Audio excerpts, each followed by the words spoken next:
Mesdames et messieurs, bonsoir, bienvenue sur Dioma TV dans votre émission L'Aparté, l'émission pleine de confidences. Alors aujourd'hui, nous discutons avec une entrepreneuse que je vous propose de découvrir dans ce portrait commenté par Marie Guilavogui. Mariée et mère de 4 enfants, Madina Dansoko est une entrepreneure spécialisée dans l'élevage de poules. Issue d'une famille d'hommes d'affaires, Madina a lié parfaitement sa carrière professionnelle et sa vie familiale. Après de nombreuses expériences tirées dans le domaine de l'élevage des poules pondeuses, elle a fini par comprendre que le commerce de la viande de poulet pourrait être une indispensabilité sur le marché guinéen. Ainsi, l'idée de pouvoir entreprendre la fut prodiguée par son père qui est l'un des pionniers de l'élevage de poules pondeuses en Guinée. Madina est aujourd'hui la conceptrice de la société guinéenne Lila Sarl qui a pour rôle de produire des poulets de chair en priorité, ensuite de le transformer dans son abattoir. En découpe, ailes, pilons, blancs de poulet, charcuterie et poulet fumé à la fois assaisonnés. Par conséquent, l'initiative lui est parvenue à travers ses multiples voyages qu'elle a eu à faire dans les différents pays de la sous-région du continent africain et à l'étranger. Bien entendu qu'elle ait une idée sur l'enjeu du développement de poulets de chair en Guinée, elle finira par investir 3 milliards de francs guinéens dans la construction d'un abattoir moderne de volailles d'une capacité de 3000 poulets par jour. Elle est également à la tête de Dina Décoration. Bienvenue sur Dioma TV. Bonsoir Madame Madina Dansoko. Bonsoir Fatmata Diané. Bienvenue dans l'Aparté. Merci. Alors Madina Dansoko, vous êtes née à Dalaba, ensuite vous êtes venue à Conakry, vous avez commencé votre cursus scolaire à l'école Hiver Campus et puis vous êtes repartie à la baie pour continuer le collège. Est-ce que vous vous rappelez de vos années d'école? Oui, bien sûr que je me rappelle de mes années d'école. Ça a été vraiment spécial, mon cursus scolaire, parce que je suis née à Dalaba, comme vous l'avez dit, précisément à Ditine, dans une sous-préfecture de Dalaba, où mon papa a servi pendant 30 ans. Et le fait de venir à Conakry était dû au fait qu'on n'avait pas un bon encadrement à l'école publique qui se trouvait à Ditine. Donc, je suis venue à Conakry pour continuer mes études à partir de la 3e année primaire. C'était en 95-96 et on m'a mis dans une école à l'internat qui était internat sous le cil d'abord, avant d'aller sur Hiver Campus. Okay. Donc, c'était à Anta. J'ai fait 3 années dans cette école-là avant de repartir à la baie.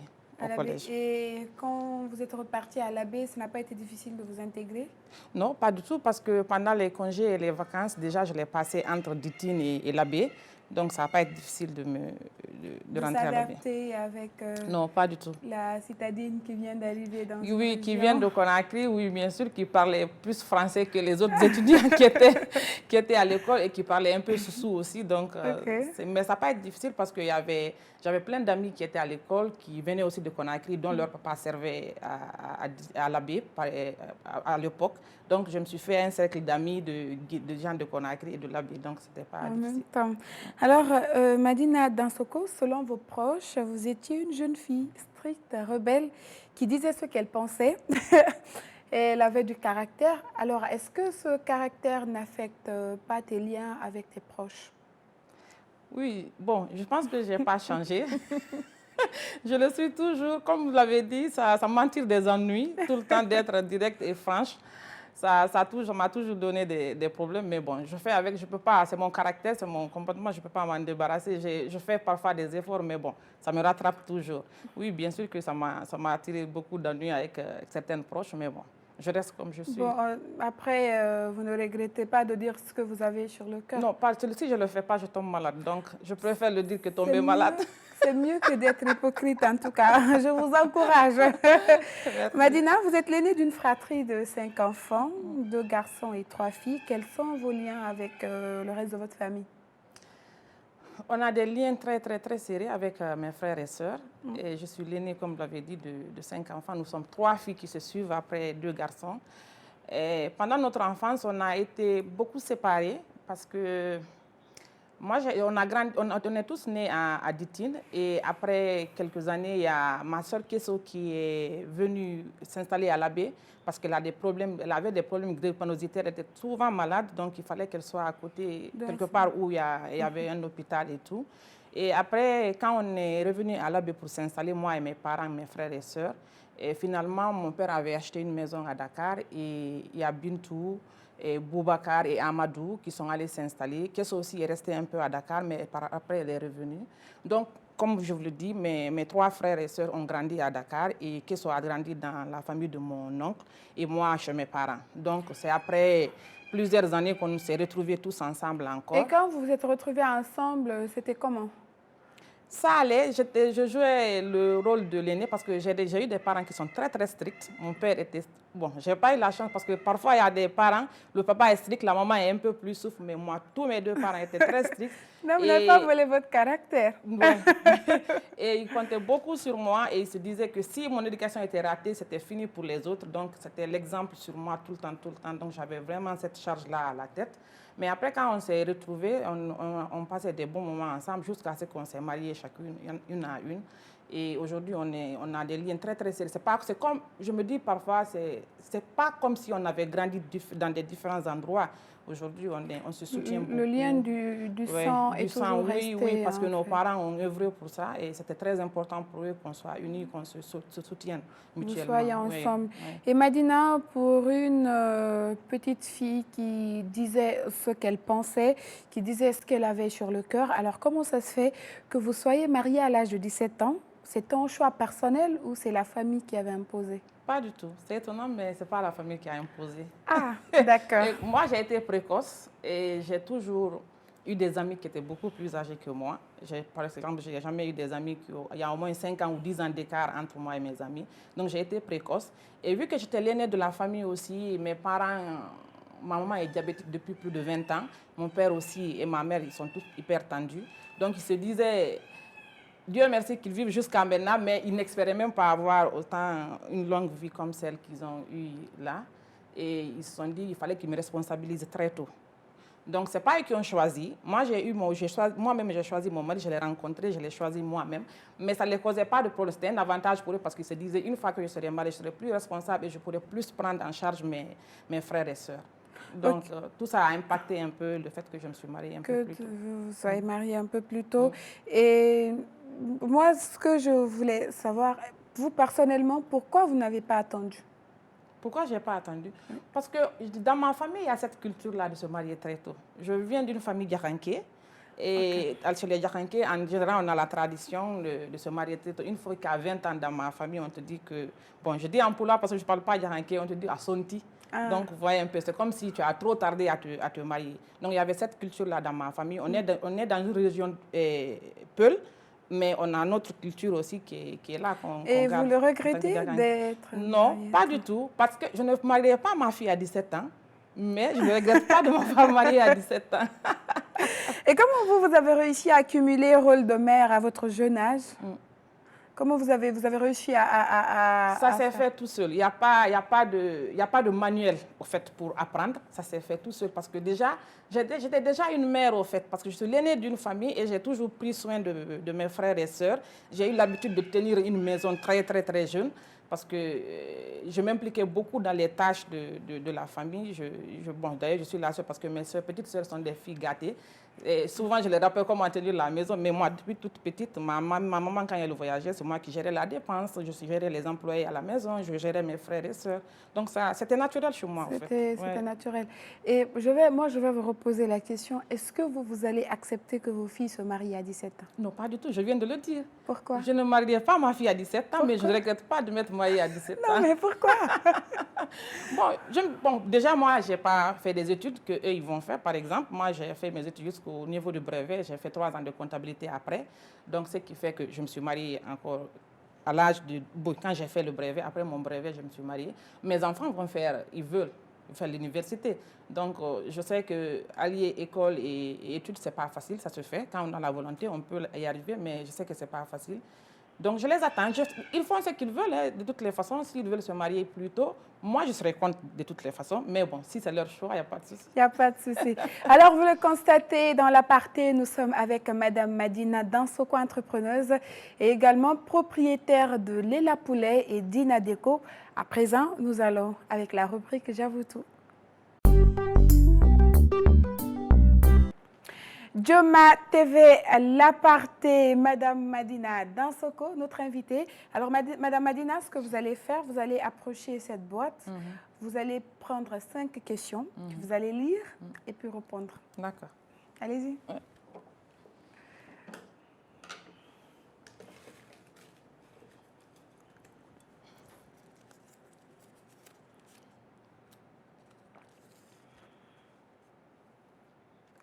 Quelles étaient vos matières préférées à l'école?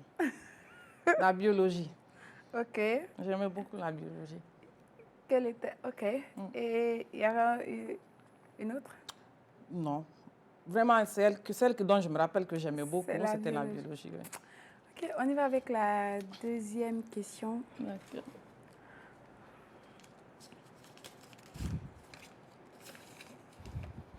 Quelle est votre série préférée? Quel est votre film préféré?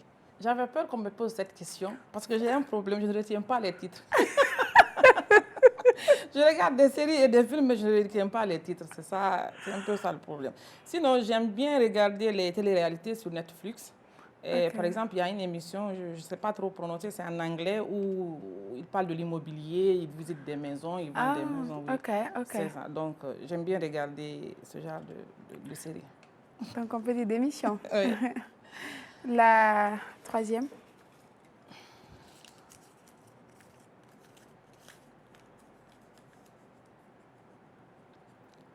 Quelle a été votre première pensée ce matin? Ce matin, j'étais un peu stressée parce que je me demandais comment allier cette émission, plus tous les programmes que j'avais, alors qu'on est en fin d'année. Donc, c'était le stress du matin. C'était ma première pensée. Troisième, là, c'est la quatrième.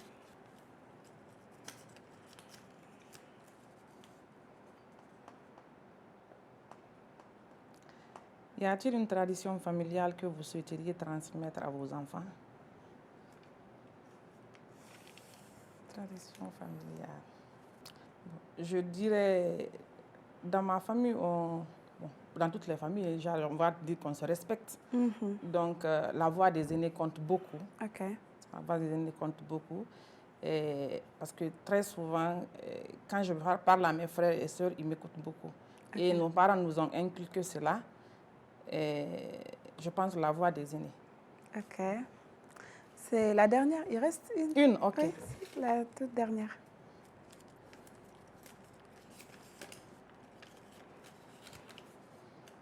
Quel est le plus beau cadeau qu'on vous ait jamais offert et le plus beau cadeau que vous ayez offert à quelqu'un d'autre? Donc, quel est le plus beau cadeau qu'on vous ait jamais offert? Le plus beau cadeau qu'on m'ait offert vient de mon père. Et il m'a offert des parts dans sa société. D'accord. C'est ça. Donc, pas moi seulement, à moi et mes frères. Donc, il a partagé ses biens et comme c'est une société, nous avons chacune des parts. Des parts. Donc, je dirais le plus beau cadeau, c'est celui-là. Mais il fait plein d'autres cadeaux qui sont mieux encore, mais bon, spécialement pour décrire un cadeau qui m'a offert, je vais dire que c'est celui-là.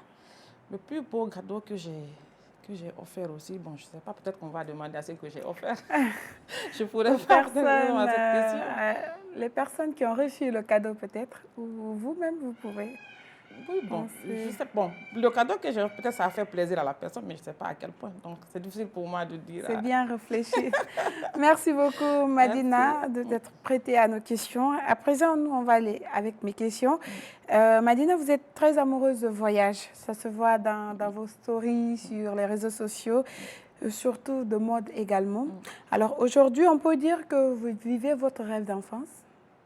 Oui, en fait, tout ce que j'ai rêvé d'avoir ou d'être, soit je le suis déjà ou je suis sur le chemin de l'être.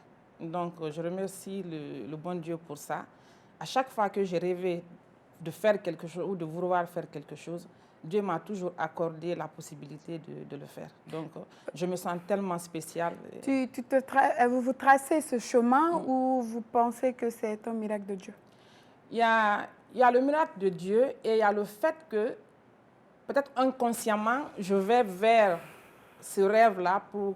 Bon, je ne sais pas, parfois il y a des trucs qui se placent entre, comme on dit, c'est des pions qui se placent entre eux sans que moi-même je me rende compte, quoi. Ça n'a jamais été très difficile, mais les choses se sont faites de telle sorte comme je le voulais, en fait.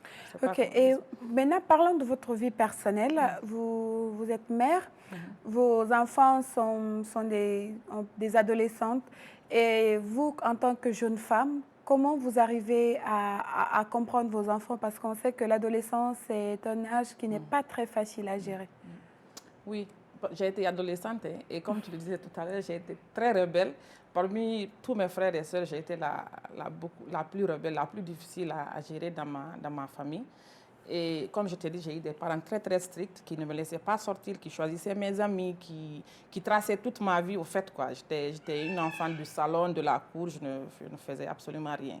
C'était difficile pour moi. Donc, avec les enfants que j'ai aujourd'hui, je laisse faire les choses, au fait. Je n'essaie pas de les éduquer comme moi j'ai été éduquée parce que je trouve que mon éducation était très, très, très stricte. Vous voyez? Et aujourd'hui, ce n'est pas la même chose qu'avant, c'est différent. Donc, heureusement que j'ai des enfants qui ne sont pas difficiles, qui sont à l'âge d'adolescente. J'ai ma grande fille qui a 17 ans et l'autre qui a 16 ans. Donc, elles ne sont pas comme moi, je veux dire. Elles n'ont pas... Et vous, personnellement, comment je peux demander quel type de mère vous êtes pour vos filles? Bon, je pense que je suis une mère souple. Hein. Je dirais que je crie beaucoup, c'est vrai, c'est mon défaut. C'est mon défaut, je crie beaucoup, mais je ne me fâche pas longtemps. Et vous pensez que les enfants ont changé ce côté strict un peu chez vous? Non, je n'ai pas été stricte avec mes enfants. Je n'ai pas été stricte avec mes enfants. Je les ai toujours accompagnés, écoutés. Je parle beaucoup avec elles. Et mon mari aussi me laisse vraiment la tâche, surtout des filles. Et quand il y a des sorties, quand il y a quoi que ce soit du côté des filles, c'est ma permission qu'elle demande. Et une fois que je suis d'accord, papa est d'accord. Il veut juste savoir mon avis et tout. Donc j'essaie de gérer, je les assouplis beaucoup, en tout cas, parce que quand elles ont des fêtes, je les laisse aller. Je surveille, c'est vrai, je parle beaucoup avec elles, mais ce n'est pas genre comme moi j'ai été éduquée où il n'y a pas de sortie. Il y a pas. Donc, aussi, ce que j'aimerais savoir, Madina, vous êtes mariée très tôt. Aujourd'hui, vous avez réussi à créer vos entreprises, à être une mère de famille, à même temps être entrepreneuse. Est-ce que votre mari s'est impliqué dans votre réussite? Oui, il m'a carrément éduquée. Mon mari m'a éduquée, j'ai fini mon éducation chez lui. Je me suis mariée à l'âge de 17 ans. Je venais juste et lui, il avait quel âge à l'époque? Lui, il devait avoir 30 et quelques parce qu'on a 19 ans de différence d'âge. Lui et moi, on a 19 ans de différence d'âge. Lui, il a déjà fini ses études. Il avait commencé déjà à travailler dans une entreprise et tout. Et je dirais que j'ai fini mon éducation chez lui. J'ai commencé à aller en boîte de nuit quand je suis venue chez lui. J'ai commencé à voyager. Bon, pas vraiment aller jusqu'en Europe et partout dans le monde. C'est grâce à lui. C'est lui qui m'a fait découvrir le monde. C'est lui qui a fait de moi ce que je suis aujourd'hui. Ah, c'est très gentil. Et parlant de vos activités personnelles, Lila Poulet, Dina Deco, de quoi ça a commencé par quoi? Ça a commencé depuis toujours. Comme vous savez, je suis née dans une famille d'agriculteurs. Mon père a toujours fait l'agriculture et je suis née même dans une ferme d'État. Et donc, le poulet là, c'était un prolongement de ce qu'on faisait déjà parce que grâce au voyage que je faisais, j'ai découvert ailleurs qu'on pouvait produire pour nos propres poulets, pour les consommer localement. Et j'ai toujours eu l'ambition, vu que je voyage beaucoup, je me suis dit, à chaque fois que je vois que je voudrais avoir ça chez moi, je voudrais que ça existe en Guinée aussi. Et tout, donc c'est pour ça que je me suis lancée dans les poulets de chair. Et Dina Deco, vous étiez une passionnée de décoration? C'est ça, Dina Deco, ça a toujours été ma passion. Et je suis une personne qui est très famille, qui est très maison. Et j'aime entretenir ma maison depuis toute petite quand j'étais chez mes parents. C'est moi qui enlevais tous les trucs sur la bibliothèque pour nettoyer tous les dimanches. Je rangeais ma chambre. Je n'acceptais même pas d'avoir la même chambre que mes sœurs. Donc j'étais dans une chambre toute seule et ils étaient tous dans une autre chambre. Dans une autre chambre. Donc depuis toute petite, même quand je me suis installée à Conakry et quand j'étais en location, je repeignais tout le temps mon mur. Et quand mes amis venaient, ils disaient, mais attends, tu es en location, pourquoi tu passes ton temps à repeindre ton mur? Je dis, moi j'aime ça, j'aime que ça soit propre, j'aime que ça soit joli. Donc c'est une passion pour moi. Chez moi, j'ai rénové 10 000 fois. Mon mari était fatigué, il me dit, je suis fatiguée, arrête de casser ici et casser par là. Donc c'est une passion pour moi. J'adore le bâtiment, j'adore la maison, j'aime être en chantier, j'aime voir casser, reprendre, faire joli et de la bonne finition. J'adore ça, c'est une passion pour moi. Et Madina, c'est quoi les projets futurs? Déjà, pour Dina Déco, je vais revenir là-dessus parce que depuis 2017, j'ai investi dans une menuiserie. Et parce que j'ai rencontré un jeune menuisier qui était très bien qualifié, qui avait la main qui faisait une très bonne finition. J'ai investi, on s'est mis ensemble, on a commencé à produire des meubles en bois localement. Et donc, je me concentre beaucoup plus sur Dina Déco et Lella. Et les projets, parce que là, on a des difficultés avec les décisions politiques qui n'arrivent pas, le fait d'interdire les importations, d'avoir la volonté vraiment de pérenniser la production locale, créer des emplois et tout ce qui s'ensuit. Donc ça, je n'ai pas le choix. En fait, je fais avec la situation actuelle. Ce n'est pas les moyens qui manquent pour faire ces décisions-là. Il faut vraiment que ça vienne des politiques du gouvernement. Donc, en attendant, j'ai commencé ma passion, qui est la décoration et la rénovation et construction et autres, et la fabrication des meubles. Pour le moment, j'essaie de divaguer entre les deux jusqu'à ce que vraiment le côté poulet et les lacs puissent le déclencher. En attendant, je conserve la production. J'essaie toujours de rester et d'exister sur le marché pour vraiment tous les clients qui sont habitués et grâce à qui aujourd'hui on continue encore à produire. Vous allez faire autre chose dans le futur à part Dina Déco et la boutique? Non, pour le moment, pour les prochaines années, je compte me concentrer sur les deux parce que ce n'est pas des petites activités. La construction, la décoration et la fabrication de meubles et les là, c'est vraiment pas facile. Donc, j'essaie de canaliser mon énergie sur les deux pour pouvoir vraiment avoir une bonne évolution. Et avant de terminer cette émission, qu'est-ce que Boy Photographe vous rappelle? Sérieux? Qui vous a parlé de Boy? Parce que vous aimiez les photos depuis l'enfance. J'ai toujours aimé les photos. Oh là là! Waouh! Boy, oui. Boy, c'est un photographe qui, pendant les fêtes de Tabaski, de Ramadan, allait un peu dans les familles, après la mosquée, qui venait un peu dans les familles pour prendre des photos et tout. Et moi, même quand ce n'est pas les fêtes, j'aimais l'inviter à la maison. Je lui demandais, viens me prendre en photo et tout. Et je faisais des séances de photos, des shootings et tout. Je ne sais même pas pourquoi je n'ai pas évolué dans ça. Peut-être aujourd'hui, la photo, les multimédia, c'est un business, non? Oui, bien sûr. J'ai toujours aimé les photos. Donc, je me prenais régulièrement en photo. À chaque fois que j'avais 2-3 vêtements, nouveaux vêtements, je me faisais des séances de photos. Et Boy, aujourd'hui, c'est devenu un multimilliardaire. Hein. C'était un photographe que j'apprécie beaucoup parce qu'il a beaucoup évolué. C'était un simple photographe à la baie. Et aujourd'hui, il vend des maisons à coût de milliards. Oh là. Ouais. Félicitations oui, donc à Boy sur cette émission. Alors Madina, vos proches ont voulu participer à cette émission. Je savais. Ce qui allait être difficile avec vous, c'est que vous regardez la partie, mais bon, c'est pas grave. Vous allez suivre les témoignages de vos proches. Vous savez, mais vous savez même pas c'est qui. Non, je sais. Voilà. Pas du tout. Tédé. Dina, alors que dire de toi? C'est notre lionne. Notre championne, une femme exceptionnelle qui a un bon cœur, un bon fond, mais qui est très stricte. Elle est très exigeante avec elle-même et probablement avec les autres. Mais vraiment, dans le fond, c'est une femme en or. Elle aime beaucoup, elle dit la vérité. Elle aime beaucoup la vérité. Elle n'aime pas se mentir, elle n'aime pas mentir aux autres. Et c'est ce qui me plaît particulièrement chez elle.